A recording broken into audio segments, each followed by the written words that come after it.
For more than a century, that requires grit, luck, and a whole lot of neighborhood support. The Volkerts have experienced all of that and more, keeping their farm in operation for more than 11 decades. KTIV's Matt Hoffman was in Holstein when Iowa's Secretary of Agriculture honored the family for being good farmers and good neighbors.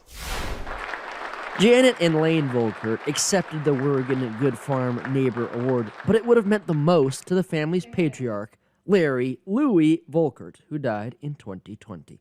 Nurturing a 117-year-old farm was his dream, one validated by the award Thursday.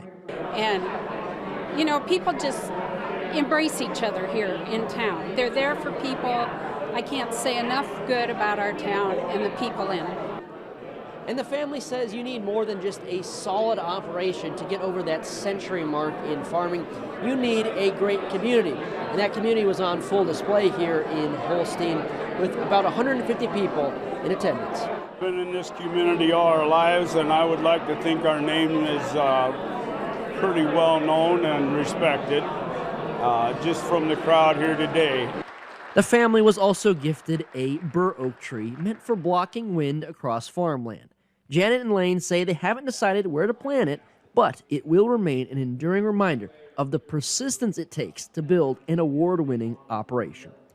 In Holstein, Iowa, Matt Hoffman, KTIV News 4. Iowa Ag Secretary Mike Naig hopes to open new overseas markets for Iowa ag exports. In Holstein today, Naig talked about recent trade trips to solidified markets like South Korea and emerging markets like the Philippines.